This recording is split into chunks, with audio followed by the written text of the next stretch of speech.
Well, our top focus today, now Republic TV has accessed an explosive intelligence note that shows how Jaish-e-Mohammed and Lashkar-e-Toiba received Yatri camps in Kashmir. Lashkar targeted Yatra camps in Pahalgam and Baltal.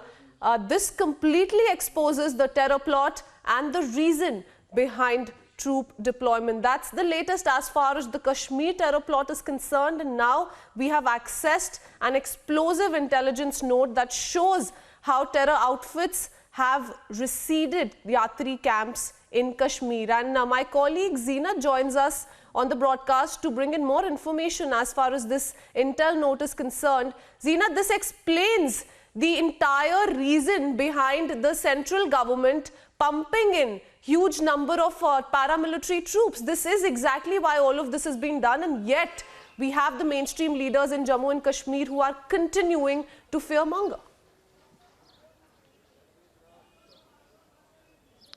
Yes, we have been seeing the state government and also the security agencies taking a call on the Yatra, and otherwise the Yatra would conclude on 16th of August, but it has been winded up on a very short note when yesterday the Yatris were asked to cut short their visits and leave the valley within 24 hours. Not only the Yatris but also the tourists were asked, and even the students studying here in different institutions are leaving the valley. But what the note we have accessed shows that the militants were planning to target the base camps of Amarnath Yatra, be it the Baltal or even the Pahalgam, even the Gondola, Gulmarg Gondola has also been mentioned in that intel note that they have done some recce's and they were planning to carry a big attack. In fact, yesterday itself, the 15 Corps Chief KGS Dillon has also pointed out that they have enough information from their quarters that how the militants, particularly Pakistani militants who are in valley, how they were planning to carry the Yatra along the Amarnath Yatra route. And in fact,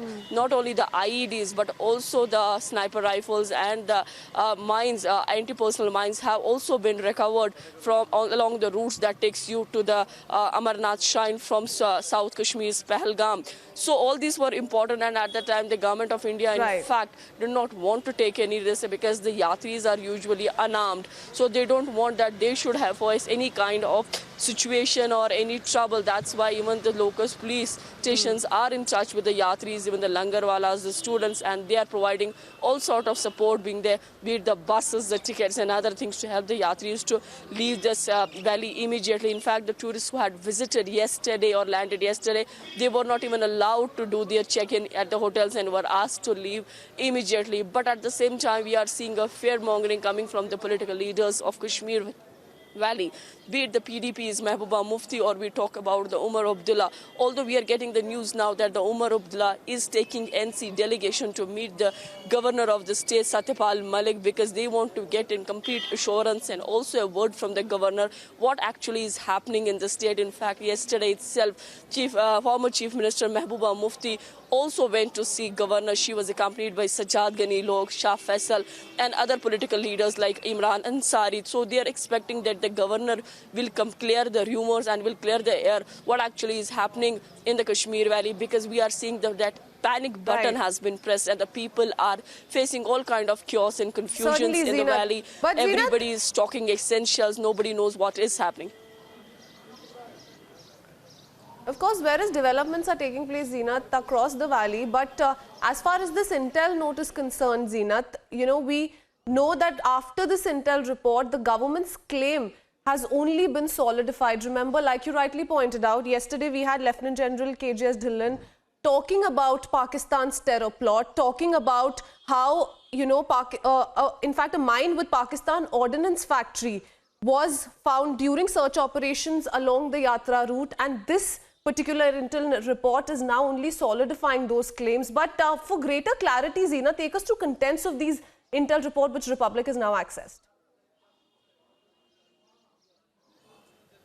See, See, as far as the intel report that we have access is completely showing that how the militants were planning to target the yatra, the base camps, because most of the yatris are stationed, if they are taking the access from the Sonmarg, then you have to be in the Baltal base camp, and if you are going from the Pahalgam, the traditional route, then you have to be stationed in the Nunwan. So even the ammunitions and the recoveries, cache of arms and ammunitions that have been recovered by the army during this sanitization process that is going on for the last 3 days now, have recovered many things, which also vindicates the stand that the army and the government of India is taking. Earlier, the yatra was suspended, giving a reason that due to the weather conditions in the valley you have the shooting stones on way, because of which the yatra could not move further. But now yesterday, when the statement had come, in fact, there was a full-fledged press conference headed by all the security chiefs in the Kashmir valley. They made it clear that yes, the arms and ammunitions, the way the people were planning, particularly they have